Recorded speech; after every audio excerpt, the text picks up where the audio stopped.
meus amores, aqui estamos nós mais uma vez.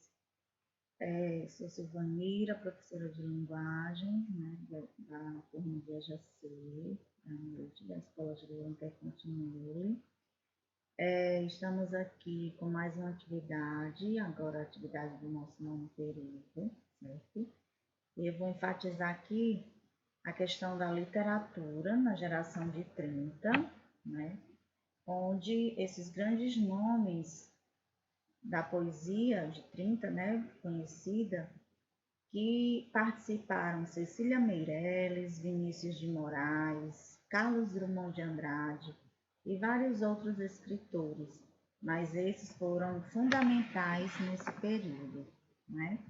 Então, falando aqui um pouco dessa geração de 30, né, que foi conhecida também como segunda geração do modernismo. Nesse período, as conquistas da geração modernista de 22, né, o que nós estudamos na aula passada, já se encontram consolidadas. É preciso mais do que digeri-las, também ressignificá-las e, sobretudo, um mundo de repentina maior complexibilidade.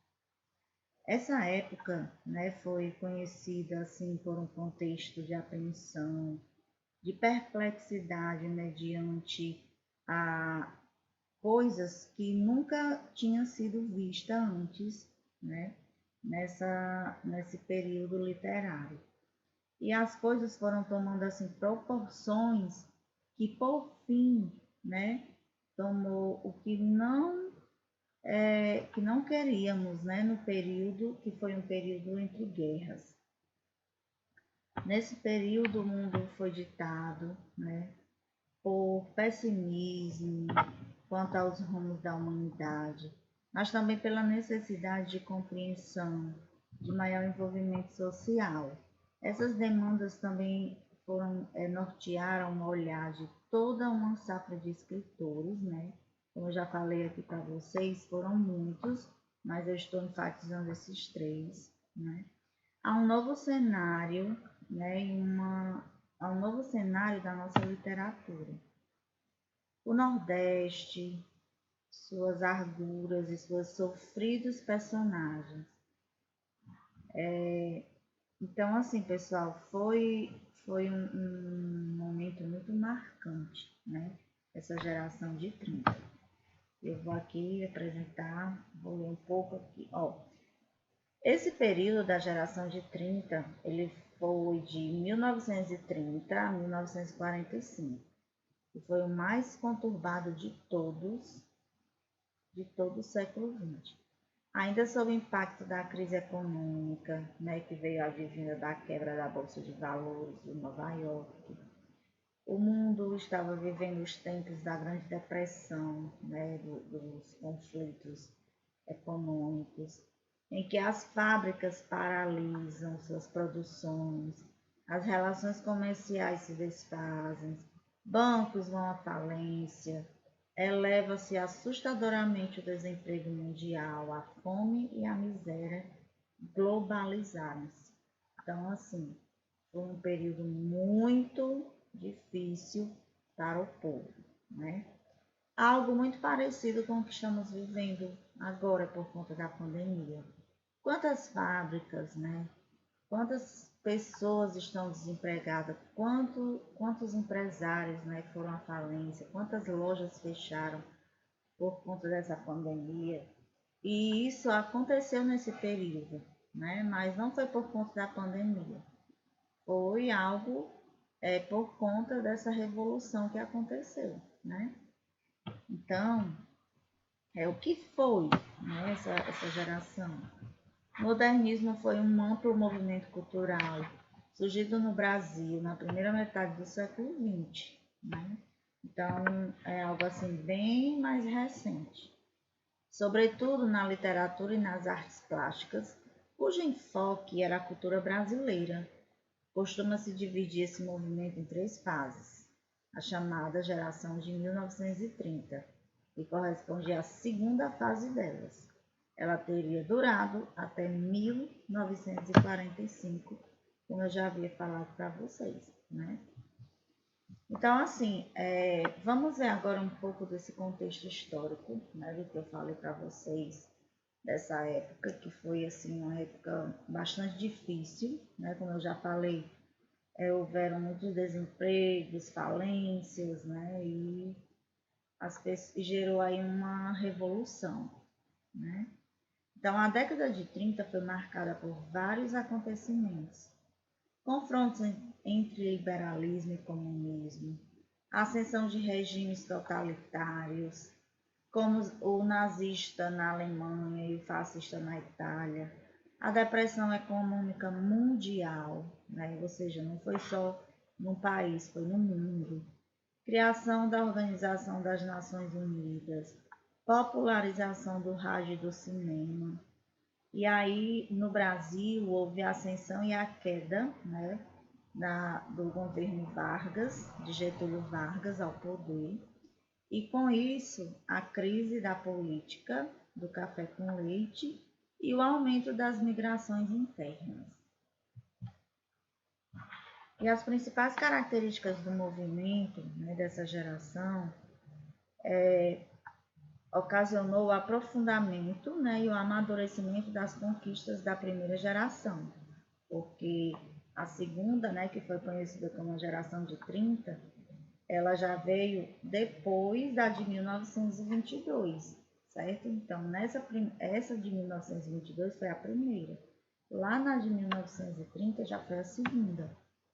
E assim permaneceu o uso, né, no caso dos autores, eles lutavam pelo uso dos versos livres nas escritas de suas obras, né, sem grandes preocupações com a gramática, com a métrica. Vocês sabem que é muito importante quando vai se escrever, no caso de sonetos, né, várias outras obras que foram escritas, e o emprego de vocabulário do dia a dia, né? Então eles lutavam por isso, para que não existisse tanto rigor quanto a escrita, que não existisse métricas, que eles escrevessem da maneira que eles eram acostumados e que eles achavam melhor. Aí veio a valorização da cultura nacional, proposta desde a primeira geração, né? Foi alargada, e a questão linguística, né? Que surgiu como elemento cultural para ser abordado literariamente. A abordagem do cotidiano continuou sendo explorada, mas os poetas se voltaram também para problemas sociais históricos, manifestando inclusive inquietações existenciais e religiosas que ampliaram as proposições da fase anterior. Então, na segunda geração, né, que foi a geração de 30, os autores eles abordavam essa questão do cotidiano que eles estavam vivendo, como eu já falei anteriormente, essa questão da pobreza, né, das fábricas, da miséria que foi acontecendo, e toda essa revolução que gerou, inclusive, a questão da Segunda Guerra Mundial, né? E nessa época, vários autores participaram, né, como Raquel de Queiroz, que é uma nordestina nata, né? Acho que vocês já ouviram falar. Mas os três que mais se destacaram foi Carlos Drummond de Andrade, né? E aí nós temos algumas das obras que ele escreveu nesse período. A Rosa do Povo, que foi em 1945, A Bolsa e a Vida, e Crônicas e Poemas, em 1962. Aí vem Cecília Meirelles, grande escritora, né, de sonetos, de poemas, que uma das principais obras desse período foi Romanceiro da Inconfidência, né, e Sol Ombra. E, por último, Vinícius de Moraes, que também se destacou muito no livro de sonetos, né, Para Viver um Grande Amor. Então, essas são algumas das obras desses escritores neste período. Então, esses três foram muito importantes nessa época, na geração de 30, né, que foi conhecida aí como a poesia de Drummond, Cecília Meirelles e de Vinícius de Moraes, certo?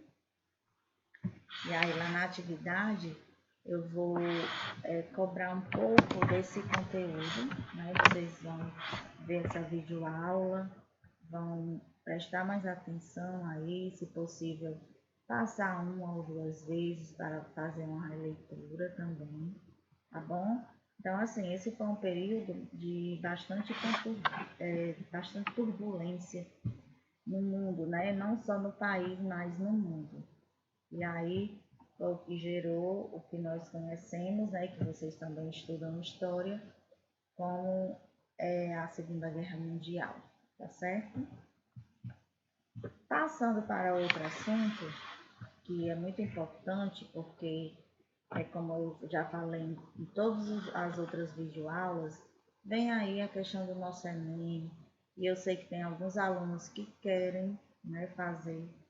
E, mais uma vez, eu estou abordando aqui o tema de dissertação, né, texto dissertativo argumentativo, que tem aí uma diferença. Então, hoje eu trouxe a abordagem dessa diferença entre esses dois. E que nós sabemos que o dissertativo argumentativo é o mais cobrado na nossa prova do Enem, né? Então, eu tenho aí a diferença, né? Vou abordar esses dois tipos de dissertação. E a dissertação objetiva informa o leitor a respeito de um assunto. O texto dissertativo argumentativo, por sua vez, objetiva convencer o leitor a acatar o posicionamento do autor. Então, eis aí as diferenças entre ambas, certo? E eu vou mostrar aqui para vocês mais a fundo. Para algumas pessoas, não existe diferença entre dissertação e texto dissertativo argumentativo, mas existe sim. Entretanto, é necessário ressaltar que existe alguma diferença entre esses tipos de texto, sobretudo no que se refere aos objetivos pretendidos pelo autor com a escrita, né, de seu texto, como informar, convencer, instruir, né, vender, advertir, entre muitos outros. E aí, pessoal, a dissertação, como já foi estudado em sala, né, presencialmente, conforme já mencionamos várias outras vezes, é um tipo de texto que representa a base estrutural de vários gêneros discursivos, certo? Que esses gêneros discursivos tanto podem ser através da escrita como através da fala, certo? Que buscam, entre outros objetivos, informar algo para o leitor, né? Então, na dissertação, só dissertação, mais do que simplesmente informar o leitor a respeito de um assunto, o autor deve apresentar pontos positivos e negativos sobre um determinado tema, certo? E aí, essa redação, né, esse texto dissertativo, ele é redigido em prosa, né? Por que em prosa?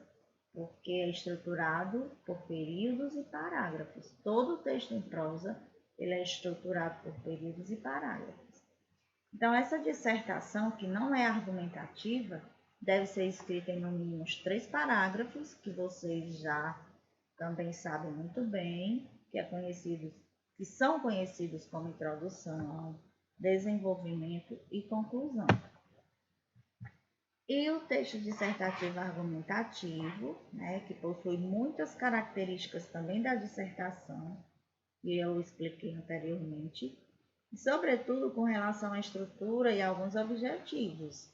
Entretanto, o que mais diferencia um texto dissertativo argumentativo de uma dissertação é que o autor do texto ele seleciona informações, fatos e opiniões em defesa de uma tese central, que é apresentado lá no início do seu texto, certo? A respeito de um tema. Então, nesse caso do texto dissertativo argumentativo, é justamente você argumentar para convencer alguém que vai ler o seu texto, certo? Então, nessa questão, você deve demonstrar que você tem domínio do que você diz, do que você escreve, certo? Você tem que ter conhecimentos prévios sobre o que você escreve. Uma das características essenciais do texto dissertativo argumentativo é a exposição de uma tese central, que é logo no início, que nós chamamos de introdução, certo? Isso porque, mais do que informar os leitores a respeito de determinado assunto, o autor do texto deve expor as suas opiniões sobre o tema.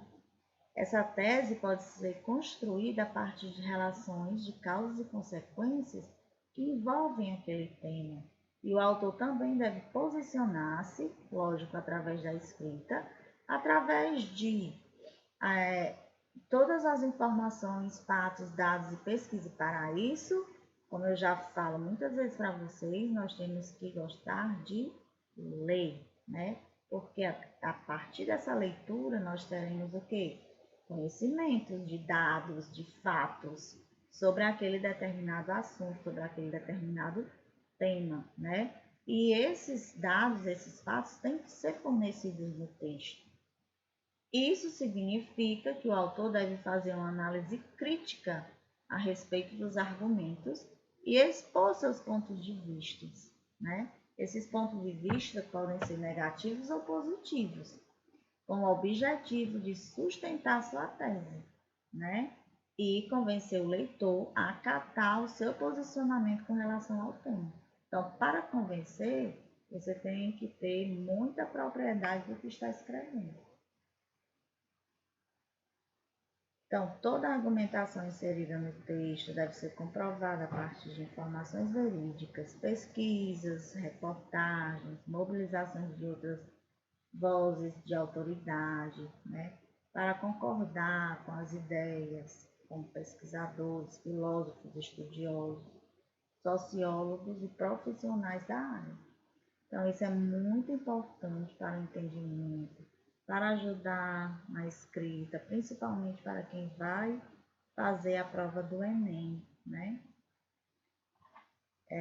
Então, nós ficamos por aqui, tá certo? Espero que vocês façam uma boa atividade. Que Deus abençoe a todos e até a próxima.